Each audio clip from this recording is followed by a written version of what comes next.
Right. Well, good morning, everybody, and welcome to the 77th episode of Retuning Your Firm. And today is Friday, the 15th of July, 2022. And this is our last show for a couple of months. We'll be back in September. But what we're going to be talking about today, business travel. You only have to pick up a newspaper to see what's going on at Heathrow and other London airports. But actually, there is some more broader issues around use of business travel, and it'll be really interesting to hear what James Falkenbridge has to say based on some surveys carried out pre-COVID. Can we really remember what pre-COVID was like? The great thing about academics is they've collected the data then, so they really can draw conclusions. We're looking at leadership and inclusive leadership with Darshita Gillies, who again has been on the show before, and for whom she says the weather is fine because she's used to that and where she comes from.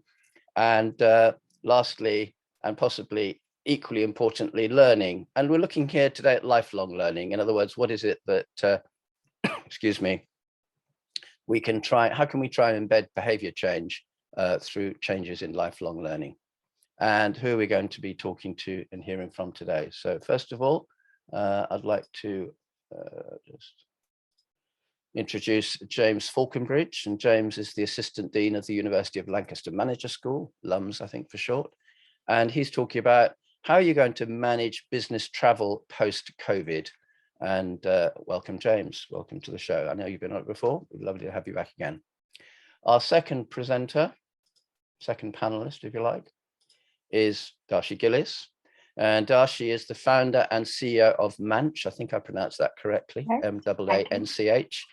And she's talking about inclusive leadership with a particular focus on ESG and what can we do? Is it something that we should be focusing on? Is it something we should be taking for granted? And given the second, how might we get there? Which is always actually the hardest bit. And that leads us in a way into our third presenter, who is Nigel Spencer, who is the Professor of Education, Innovation and Professional Practice. That's a lovely job title. Hopefully the word innovation coming through strongly at Queen Mary University of London. I think I got that bit right. So morning all. I think that's going to be really hard to fit onto the video later because that will probably use up all my characters, but never mind.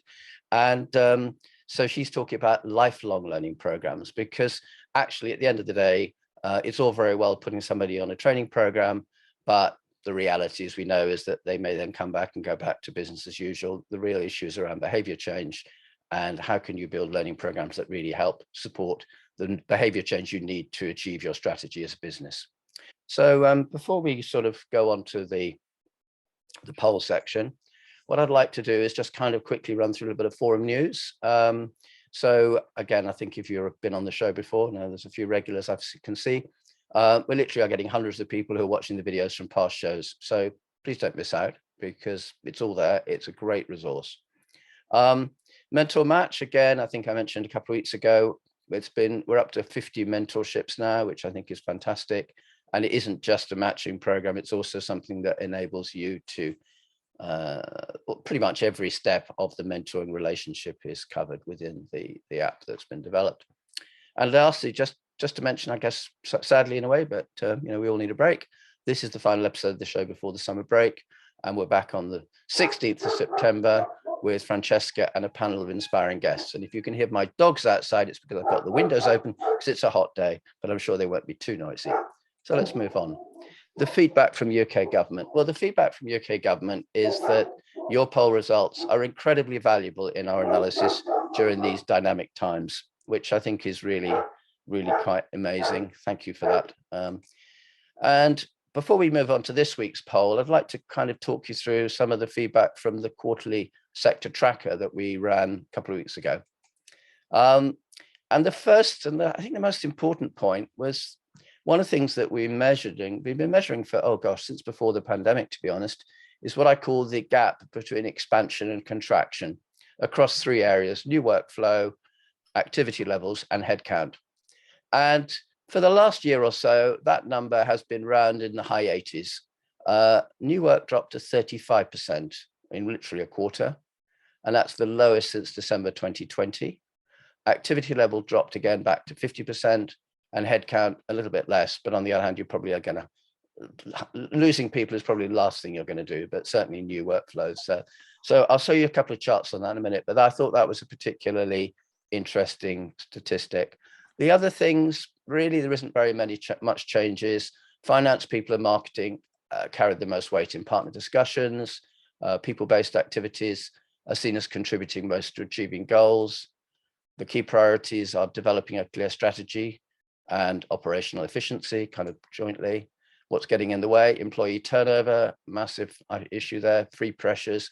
And I think the poor economic climate. Most people are working around half the time at home.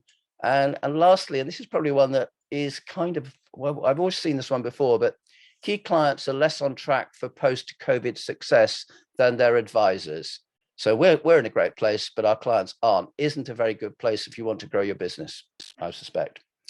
So let's mark on that. This is really the one, this is the chart I really wanted to show you, and you don't have to look at the numbers, you can kind of see it. It's once a quarter, it's been running since pre-pandemic. Well, it's once called Boris Bounce. God, that seems ancient history, doesn't it? Anyway, back in early 2020, and then during the pandemic, it kind of the red bit, which is the contraction, kind of took over for a period, and then pretty much when the vaccines came out, it then started to have this big gap, and all of a sudden it's starting to narrow. And interesting, that does reflect the polls that the CBI put out, the IOD put out. So our sector is kind of no different, I guess. People are expecting new work to be not to be expanding at anything like the same amount that it was in the previous.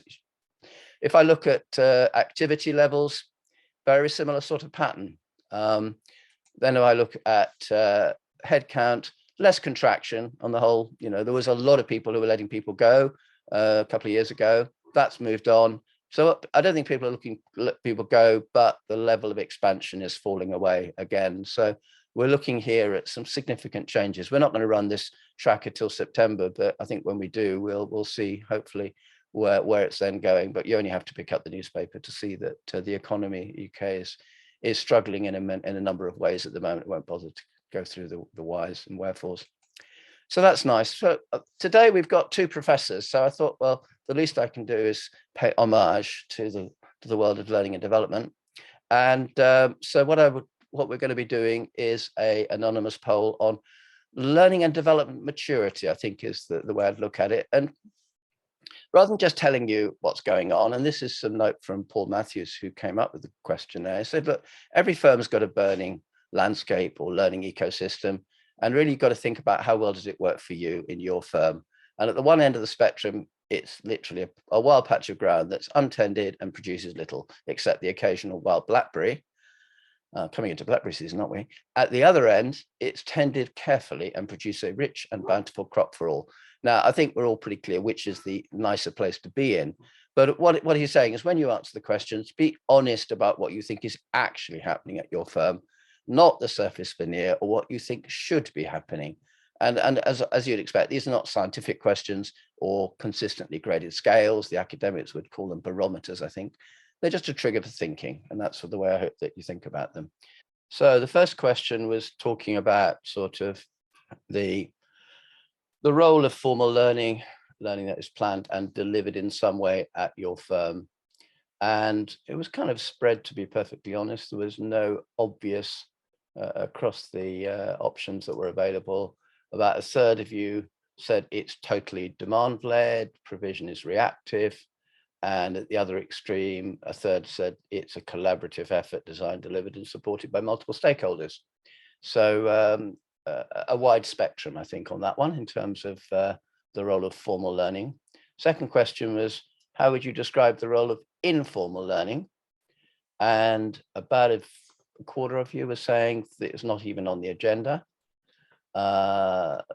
About 36% was saying it's recognized as a vital part of the learning ecosystem, and the other 50% or a bit less fell in between. So again, a bit of a spread there. How about the third question? How are delegates, learners, which is anyone participating in a formal learning program, considered at your firm? And this we do have a fairly clear one, which was that they have a voice in their learning and are more self-directed in what and when they learn. And around a third say they're considered to be connected contributor. but only a very small number consider them to be just recipients or lacking the skills. So people are being treated, I think, in a more sensible way. What about the managers? To what extent are the managers involved with training and learning? 20% says not much. 20% said they're committed to embedding learning as new behaviors. And then the biggest one was they are committed to learning and development for their team. It's not quite the same thing. That's the one that's the most important for them. In terms of the fifth question, how are performance diagnostics, a formal process to discover what's causing the perceived gap between current and desired performance, viewed at your firm? And the one that comes through very strongly there is the second one. Some discussions are held between learning development managers to align courses with the business. The key word there is some. Every request for learning initiative is put through a formal performance diagnostic process, 0%. So that's fairly clear where that one sits. In terms of the next question, how is the learning transfer? To what extent is which is the transfer of formal learning to start new ways of working and sustained behavior change embedded in your firm? And the second option comes through quite strongly, which is some discussion is held pre and post training with the learner. The key word that is some, I suppose. Learning transfer is done, but is a bolt on to a traditional training, gets about 30%, and only 10% say it's actually embedded into everything. Next question is, how would you describe the L&D governance, which is how learning strategy is developed and implemented at your firm? And the most common response there, it's linked to the corporate strategy. Don't quite know how it's linked, but it's not tightly coupled, which was the next option. And it certainly isn't involved at the early stages of developing corporate strategy. Now, quite how in a people-based business you can develop corporate strategy without thinking about behavior change and therefore the learning implications, I'm not sure.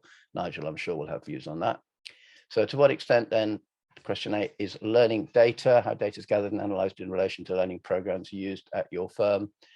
And the one here says, actually not a lot, very little data is gathered beyond the traditional happy sheet at the end of a training course. We all know happy sheets just get filed somewhere, they don't really bring about change. And the idea that data and analytics are embedded by design into every program from the beginning, 0%. So that comes through quite strongly. Looking then at how would you describe expectations over the return from training, which is sort of how a delegate is expected to behave when returning to their desk after a training session. 64% are expected to discuss the training with their manager. 10% held accountable for making changes. 10% expected to implement and share what they learned. So quite what's the purpose of going on the course, I'm not sure. That's another story. And then finally, final question, how would you describe the brand of the L&D department or the L&D team? Because obviously not everyone's going to have a department at your firm. And the one that comes through strongest there is that there isn't one, 20%. But leaving that one aside, it's the place you go to ask for training courses and learning system access. It's not a place to discuss performance issues. But for some firms, it is viewed as a critical success factor for organizational success, which then kind of doesn't then sync very clearly with the answer which they gave around influencing corporate strategy at an early stage. So let's just see. Anyway, that's today's poll. Thank you all for completing it. We had 68% of you who completed it, which is really high. It's the sort of numbers academics die for. So thank you for that as well. And we're now going to be moving on to the actual presentations. I'd like to invite our first speaker which is James Falkenbridge. And just let him turn his camera on, and I will now invite James to come and share some words about business travel. Over to you, sir. Thank you, Richard, and good morning, everybody. So as Richard alluded to at the start of the morning, we all know that travel at the moment is interesting. Anyone who's been through an airport recently will no doubt have a story to tell. But if we get beyond the immediacy and what's happening in front of us at the moment, and I'm sure what's happening is putting some people off traveling at least. We know that in the last 6 months or so, as lockdowns have been kind of scaled back and testing requirements reduced, there's been a rebound in travel, and it's people going on their holidays, but we also know it's business travel. The conferences are back, the meetings are coming back. But it's a really important time for professional service firms to reflect on what that future of travel in their business might look like, and beyond kind of does anybody want to go through an airport? Of course, we've got really two big questions that should be driving those conversations. And one is a very kind of hard-nosed financial question. We know that travel costs a lot of money, and we know, of course, during the lockdown, when suddenly everybody went from being hypermobile to sitting at home, expenditure dropped rapidly, and that was one of the things, of course, that maintained liquidity for many firms was a drop off in expenditure on travel and related expenses. And of course, that's beneficial for profit, but also in terms of clients and delivering an efficient and effective service for clients. So there's a financial driver to think about this, but of course, more widely, and I think we'll hear more about related topics from our other speakers, there's of course an environmental, a carbon, climate, sustainability question about travel as well. This was very present before COVID. It's still very present now. And thinking about the travel as one of often the major sources of carbon beyond the offices, really, which of course are half empty now. For organizations, thinking how they manage their carbon emissions and how travel generates that is also really important. So we've got some crucial drivers. We could think of others as well about employee well-being. Whilst travel often seems glamorous, for those who are hypermobile, often it is much less glamorous and often quite stressful. So there are many drivers. What I want to kind of put on the table, I suppose, this morning is three considerations. So as Richard alluded to, we were, as COVID struck, we were in the middle of a piece of research looking at travel in professional services, and we'd surveyed 2,000 plus employees in a range of multinational organizations, looking at their travel patterns, the reasons for travel, what they were doing when they were traveling, and also how they anticipated things potentially changing in the future. Of course, we hadn't quite anticipated a pandemic at the point of doing that work. But we learned quite a lot from that, and it leads me to these kind of three propositions that I want to put on the table. And the first one is that often when we think about travel and we try to manage it in professional service firms, we ignore the fact that actually travel is has multiple forms and it is multiple different practices. So actually what people are doing when they travel and why they travel, there are multiple stories to understand. We often associate it with a meeting. It's the most common thing that comes to mind. But actually what we found was across different professional service sectors, there are a whole range of different reasons for travel that mean that when we try to manage the future of travel, and whether we're trying to reduce travel or whether we're trying to simply minimize its impacts, we have to recognize these variety of different roles. So yes, there are meetings, yes, there are conferences, but there are what we called in-person tasks, auditors going out to assess stock levels, all kinds of range of different things that require travel that go beyond the kind of obvious. And that's kind of banal in some ways, but it's important to recognize that, because that's the first step in thinking about how we manage travel, because we can't manage it as a singular phenomena. We need to understand why people are traveling and think about the different responses, because some kinds of travel are perhaps more amenable to being reduced and being managed than others. We know that some travel is important and some things we wouldn't want to stop. So understanding why your people are traveling, what they're doing, is really the first step in the story.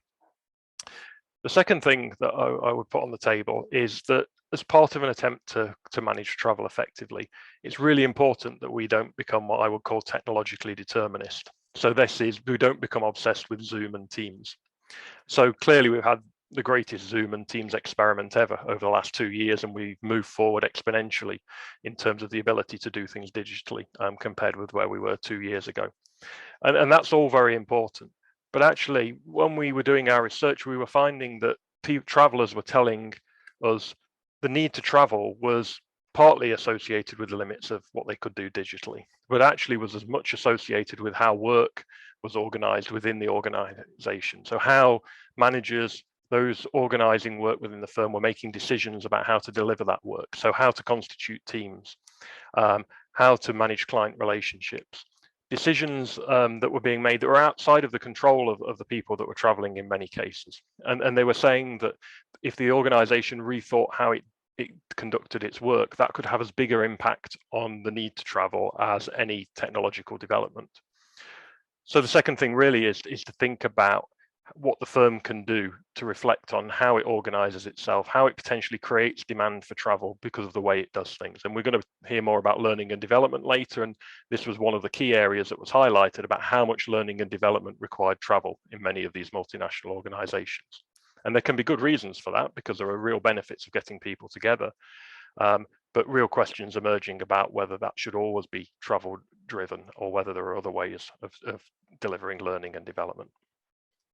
So my third kind of proposition on the table would be that travel is actually, in some ways, is a decision, but it's a decision that's made by multiple parties. We often associate travel management with people making better decisions, but we often assume it's the traveller that needs to make a better decision. They need to choose not to travel, or they need to choose to go on the train rather than to fly. And there's some truth in that, but actually the decisions are quite dispersed across the organisation. Again, we asked travellers how much control they had, who was making decisions, and the results showed that in many cases there was other people rather than the traveller themselves that were actually creating the need for travel. And this takes us back to that point about organisations kind of reflecting on how they drive the need for travel. So we're in a particular moment as we come out of COVID. Travel is coming back. Everybody wants to see people they've not seen for years. Really what we need to think about is what the 2-3 year kind of trajectory for this is, and how now's a chance to kind of start to have these reflections and to start to manage things perhaps in a slightly different way, if those financial and environmental pressures are going to be taken seriously. And I'll stop there, Richard. Thank you very much, James. Fascinating, and it's a topic I genuinely don't think we've covered in the last two or 3 years of the show, and I think it's something that, again, your points around the reasons why you're doing it, the fact that it's organizationally based, and that it isn't always the traveller that takes the decisions, are really important points to make. So thank you very much for that, and I look forward to seeing that research when it comes out in due course, I'm sure. So we now turn to our next presenter, and that's Darshita Gillies. So hi, Darshi. Darshi is the founder and CEO of Maanch, and she's coming to talk to us today about inclusive leadership. Over to you. Thank you, Richard, and good morning to all of you. The point I want to touch across, or want to get across for all of us today is to actually step beyond sort of how we've typically seen inclusion before.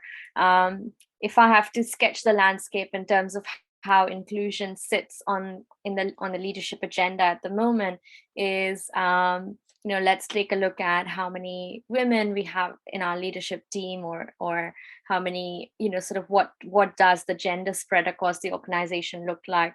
We sometimes look at preferences. LGBTQ has come to the fore. We just had the Pride Month last month. And few organizations also look at age and inclusion across age groups, and especially as we start to see a younger workforce come into the market, inclusion becomes a key topic of consideration for leaderships across the world. I think the things we tend to not look at, but they have been sort of age-old challenges, is how do you include people who have very different styles of behavior and contribution in an organization. When we look at introvert versus extrovert, and how do we bring introverts into the fold of decisions that matter and their insights, these are the kind of things that we often don't talk about when it comes to inclusionary practices, but they are necessary considerations if an organization wants to has hired amazing people and wants to ensure that their contributions are taken into account. But I think when we look at sort of the landscape in the future, I think ESG, environmental, social, and governance considerations and risks are becoming top priority for all leaders. They are a conversation in the boardroom. I think 2 years ago, maybe it was an uphill climb getting the agenda discussed or become priority. It's no longer the case. And when we start to look at how the business priorities have changed, it's time to relook at the inclusion agenda through a much broader lens.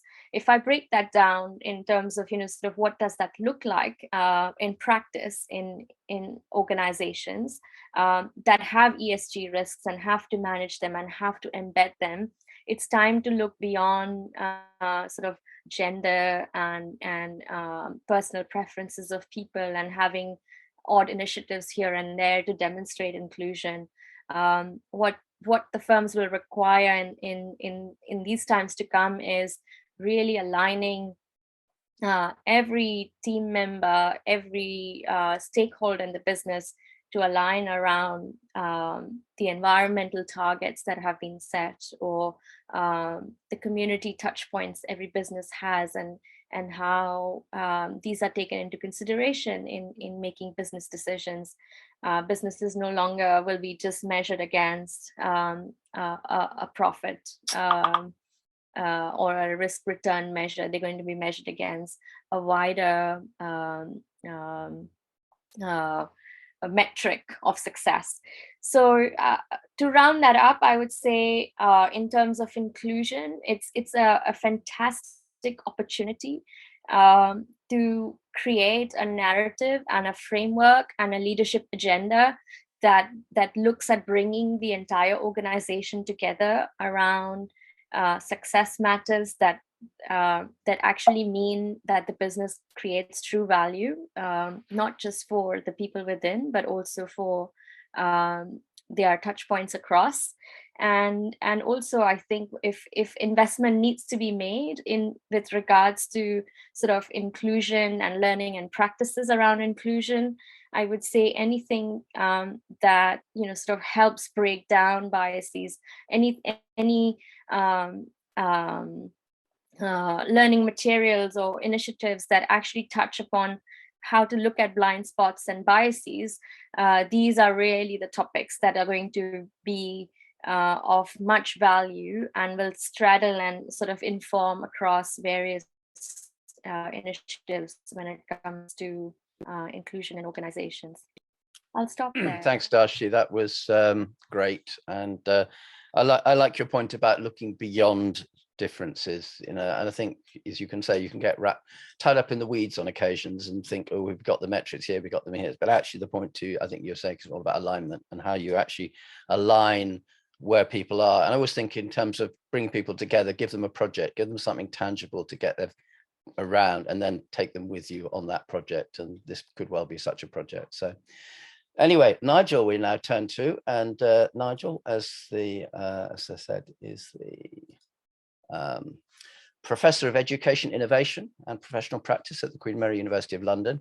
And he's talking about lifelong learning and related matters. I think that's probably the best way to put it. So over to you, sir.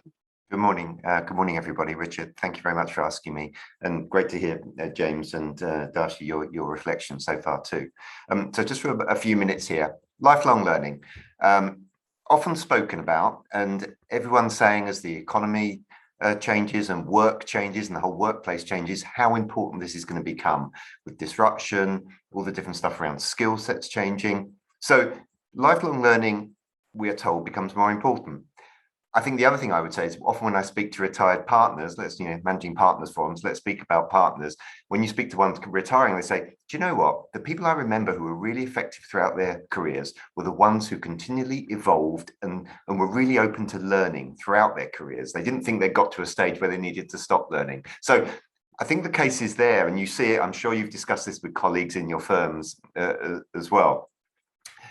I would say, I think there's been a disproportionate emphasis on actually the pre-partner stage. Let's just talk about partners. I know there's the business service leadership as well, and also business services leaders becoming partners now. So there's that whole career path change. But if I think L&D, the budgets, I would say, as a former L&D leader and someone who chaired networks, disproportionately probably, we spend more money and time getting people up towards leadership. But do we actually think about that lifelong bit for, say, the 20 or 30-year career when they're actually moving within leadership? So I just wanted to touch on three areas, really. And perhaps it's about helping people be very conscious within that 20 or 30-year career, so it's lifelong, of actually the different phases. So I'm just going to say a few words about stepping up. So that's step up towards leadership, then steps within, I'll call it, and then stepping out as well. So just almost think about it as those three different phases. Well, in stepping up, the first rung into the leadership role, perhaps new partners when they're promoted, I think that's a phase, in my experience, for lots of skill building. It's that ownership mindset. It's about owning a P&L. It's about, crikey, I've now got this team that's formally part of my remit. I have to manage and develop. And so that's often programmatic, which is fine. That's skill building and the courses that came up in the survey. I would say also from my coaching I've done and how I've helped, many people as they've transitioned to that point, never underestimate also the identity challenge here and that change in identity. I remember talking to so many people and they said, do you know the real challenge? I'm the first person to be promoted in my practice group for a number of years. So these people who were previously my boss and a few years ahead of me, they're still a few years ahead of me, but actually now we're peers. And how do I deal with that? So there's some interesting challenges there, which I think learning can really help with, especially coaching. Further on in the pathway, let's move to steps within leadership. I mean, obviously there are steps towards management as people go through, but one thing I think really helped when we tried it in a few of the firms I worked with was helping people have a really conscious stop and think moment. Perhaps when they're in their 40s, the career's going really well, they're perhaps full equity partners doing a lot of really valuable client work, client relationships. Perhaps they've now become responsible for graduate recruitment. They've got this little portfolio of activities, but do they ever stop and think about, okay, that phase now I've been working on with all those responsibilities, do I want to shift that? What do I want to contribute to the firm in the next 10 years? And again, some coaching has been really useful at that point, I've always found.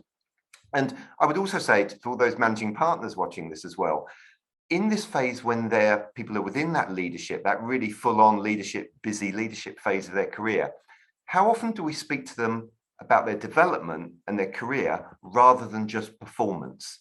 Performance is critical. These are the high earning, high value assets of business, to speak of the people in that way and dehumanize it a bit. But again, how often do we speak to them about their careers and their development? So that was one thing. And just finally, Richard, just to end, I was just going to say on the stepping out and stepping beyond, we don't make retirement or stepping down at the end of careers an okay subject to talk about, in my experience, or not often enough.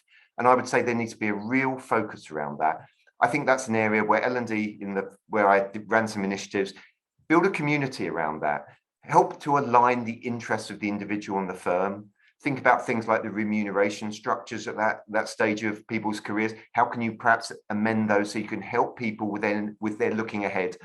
And Richard, just to end, I would say, interestingly, I think this is almost the part you need to start with, because if you think of the talent pipeline within the firm and the leadership pipeline that you need to create, you've got to help that generation feel confident about stepping out and looking ahead of themselves into a third career, whatever they want to do, so that then it frees up and change their identity. So it frees up the space in a very tight business model often for people to come up and through. So that would be my 3 phases: stepping in, stepping within leadership and making people conscious of that, and then stepping out. And just my very, very final comment is, there's always some responsibility for us, say as managing partners, as the management of the firm, working with the L&D team. How often do you as leaders speak about learning yourself? Do you speak about what you're learning from clients? Do you make that a topic of management meetings perhaps as well, Richard? Perhaps 5 minutes as a standing agenda item. Here's a suggestion for you. Could there be something about what have I learned, and use that language as well, so that actually you really emphasize this is something that makes us good if we're constantly learning throughout our lives in the firm. There you go, Richard. Thanks, Nigel. And I loved I think this focus on the phases is really important. And this question about how often do you share your experiences? My dogs are woofing quite loudly now, so maybe I shall hand over to Francesca. Oh, I love it when your dogs bark, Richard. It makes me feel much more at home because I've got dogs all over the place. Always happy with a dog in the background. I'll pick up on a couple of points that have been raised today, but maybe just an addition or a tangent to some of the core things that people have been talking about. Let me pick up on travel to begin with, because I'm someone who travels a lot in their job, and in past lives travelled a huge amount. And these days I travel far less, but I think it's more focused. So I think there is quite a challenge at the moment for all organisations, is when do you travel, when do you don't? And I'm sort of going to park aside who gets to determine that, because I think that is a really interesting area. But also about should you be travelling? Is it the right thing to do? Is it good for the sustainability of an organisation and of course for the planet? When do you travel and when don't you? And I think this is an issue a lot of organisations are really trying to come to grips with. Having recently been in events with people for the first time in several years, when we had 180, 200 people coming together. Just the sheer buzz, excitement, energy, what got done in the room just makes me remember just how important human connection is, particularly when you don't know the people. That meeting, that first meeting, that face-to-face really does help.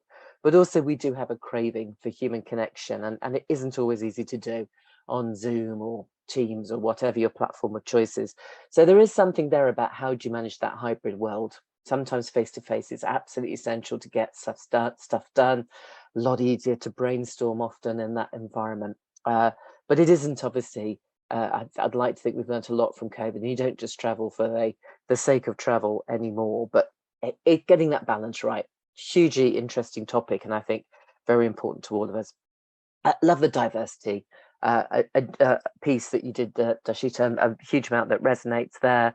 Just picking up on one piece is, how do you take it from being a program, an idea, and a dreaded initiative to something that's truly embedded in an organization? That feels such an important part of this, just as some things that perhaps we never used to talk about 30, 40 years ago are now things that are just part of the lexicon of what we do.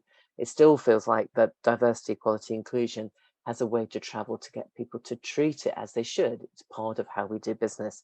I always think that the real value of diversity is in the diversity of thinking. So we're not an echo chamber. We don't just repeat things endlessly to ourselves that just reinforce our own thinking, but help to shape and broaden them.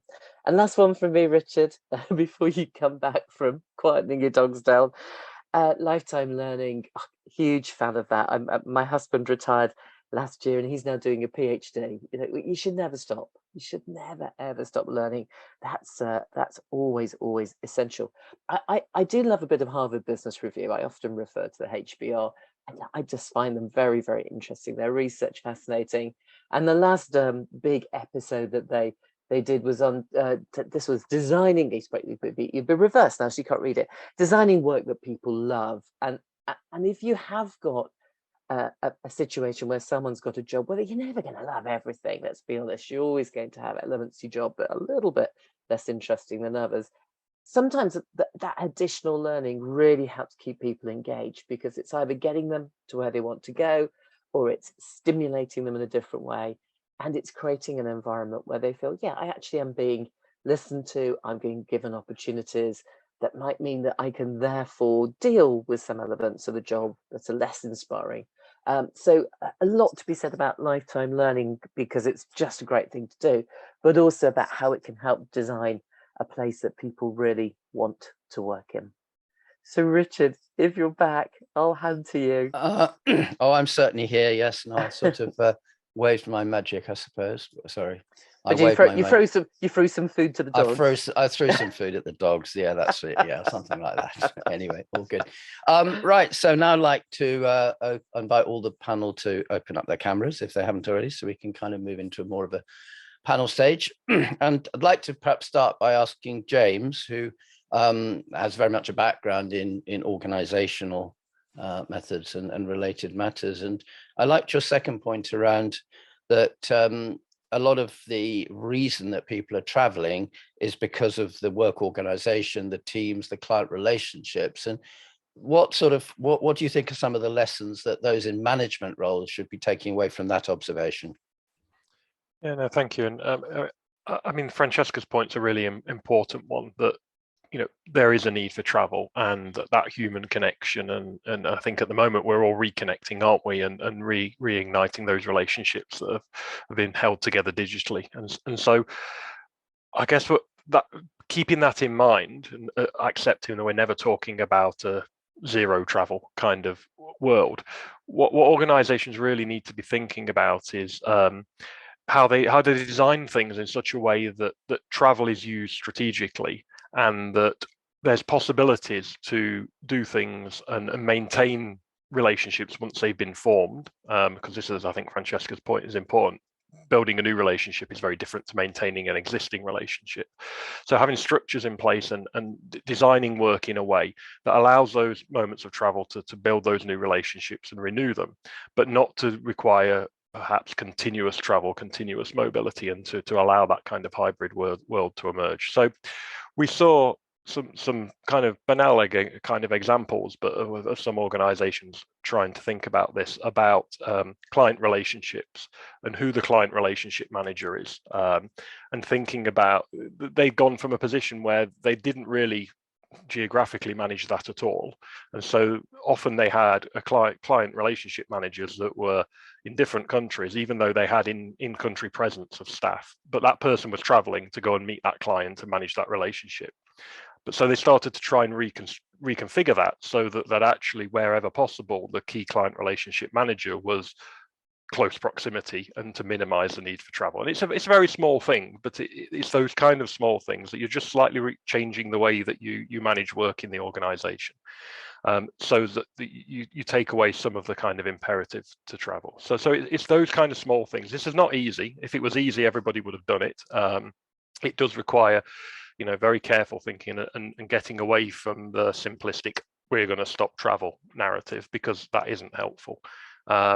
So that's just one example, but there's kind of many others, you know, and you get into all the complexities, because, you know, putting a team together with the right expertise, you want the best people for the client, but sometimes those best people are in 20 offices around the world, and that creates this as Francesca said, this need to bring them together to brainstorm. So thinking of whether there's other ways to configure teams is another example. So yeah, it requires some quite detailed thinking.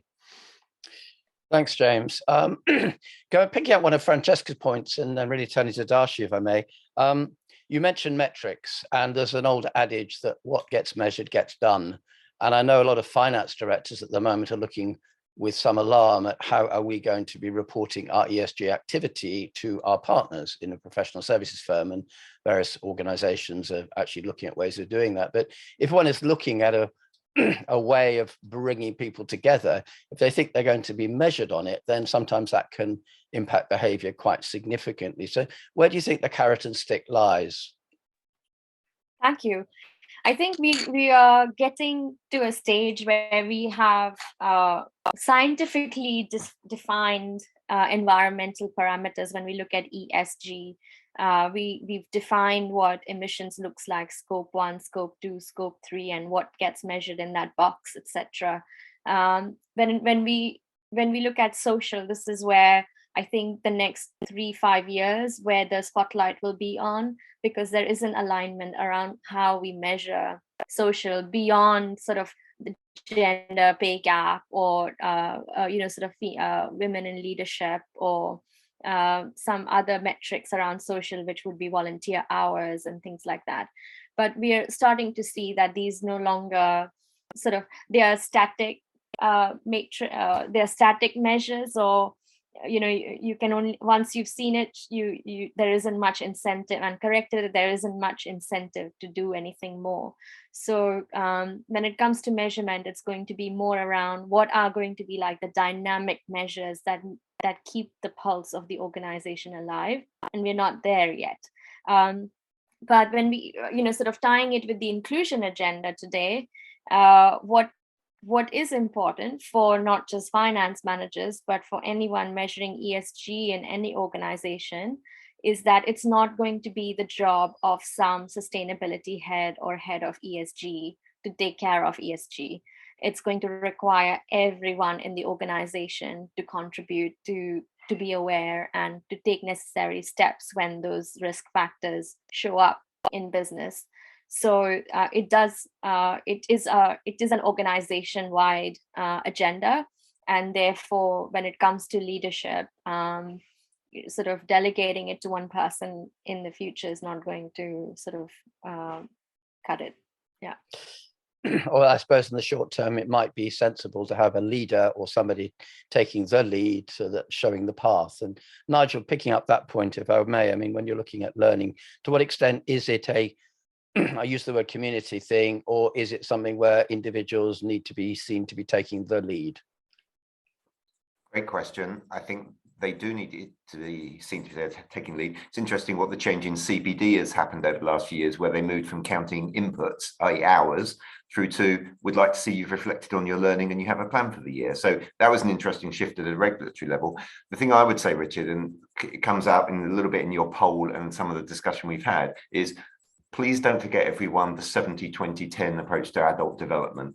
10% should be in formal courses, 70% is on the job, 20% you should learn from others. That's why, Richard, things like community become really important. The thing I would say is, Richard, think about how you can link the generations across the firm. Think about how knowledge and learning can be shared. So at certain points of transition, are there some mentors 3 years ahead of those people who've made successful transitions? When it comes all the way down the other end to retirement, again, who are the role models who've actually been, gone off doing other things now, that can come back and talk to the people about how they make that next step? So you can do that all the way up and down. So I would say link generations, create community, Richard, and then of course you need to make it the individual's responsibility as well. But you've got to encourage it. It came back to the last point I said when I spoke, that how much do we talk about learning, that we value it and it's an important thing to do in our organization, and we want you to do it. There's almost an expectation. It's more than actually we value it. There's an expectation that we expect you to be learning, sharing it with your team and helping how you manage your team, as it said in the poll as well.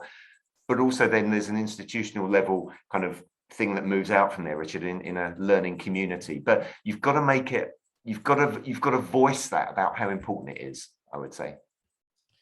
Right. And we perhaps bringing Francesca in here. And one of the points that Darshita made earlier on was about perhaps we don't look at different styles of behaviors. In other words, introvert, extrovert. And when you're coming to learning in particular, and generally in management, if you ignore that dimension, I mean, there's a stereotype that all lawyers and accountants are introverts. It's not actually true, I think. But where do you sit on that issue?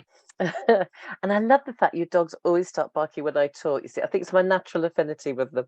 Oh yes, I think learning is and learning styles is a huge part of actually making sure that learning isn't one size fits all. I think we all have different ways that we operate, and however you view yourself, if you've taken any of the many ways that you can assess your the things you respond to most, be it Myers-Briggs or there's so many different insights that they all have similar kind of scales. What are the things that your natural affinities? Are you introvert? Are you extrovert? Do you think? Do you feel? All those sort of great metrics. People do have incredibly different learning skills. And for the avoidance of doubt, Richard, I'm off the scale on extrovert. So it's not true that all accountants are introverts. And because it's all about your energy, isn't it? Do you get your energy from being around people, which takes you right back to travel? How much more exciting is it to be in a room with people than on a laptop? Or do you get your energy from yourself? I always admire people who live in that inner energy. It's not something that I find as easy.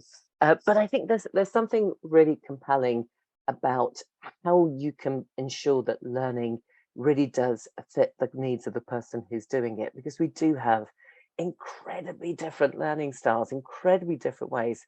And I'll just do a little plug, because this has been a really big week for me, Richard. My last child, my third child, graduated on Monday, and here's a child who really didn't like school. Didn't like school at all, and has just got a first in her degree. And we had the most wonderful day.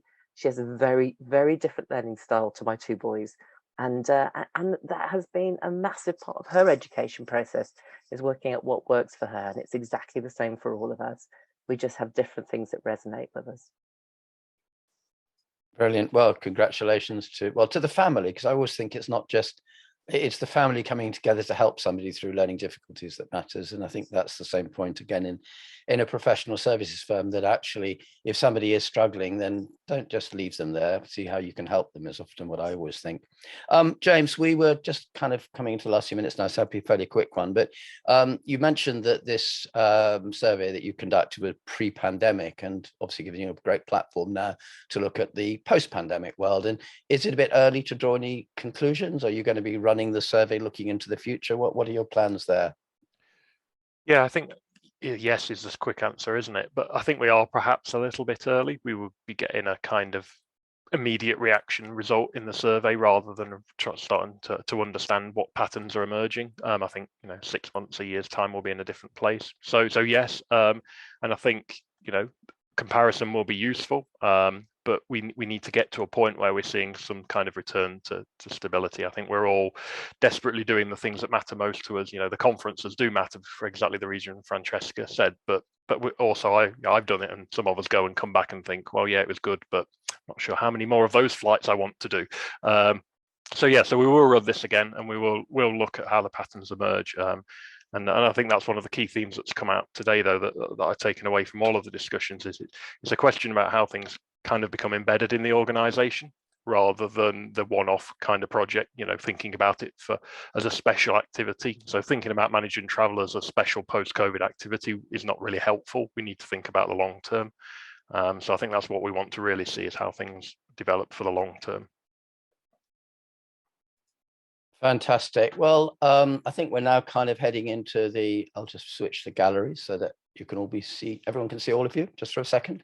And James, in a way, has already contributed his thought for what it was that he has taken away from today. But turning now to Nigel, what's the thing that you've learned from the conversations that you've been hearing today, or the survey, or anything else? I think it's James, I'll just echo your point. I think, Darshi, you mentioned it. How can you actually, in the same way with learning, or whether it's D&I or whatever it is, how does that become business as usual? How does that become, whether it's talking about learning, role modeling that as in, so make it business as usual. On the poll, Richard, make it something that is the first thing on your strategy. How are you going to, if you're going to innovate as an organization for your clients, how are you going to do that without people learning? Darshi, what's your takeaway for today? I think it takes a village. That's the word that came up for me. It's not, even leadership is not one person thing. It really takes everyone's effort to do anything together. So always remembering that. Yeah. Thank you. And the last word to Francesca. I don't like the reminder about learning being 70-20-10. The fact that it isn't all about sitting in a formal room or on an online course. It is about ongoing learning as part of your job. And for me, that resonates, as I think a lot of people in professional services are by nature curious individuals who like to learn, and it's part of their mindset. So you can bring that into the workplace. It makes working a lot more interesting. Fantastic. Well, I'm afraid it's 10 o'clock. So it's the end of today's show.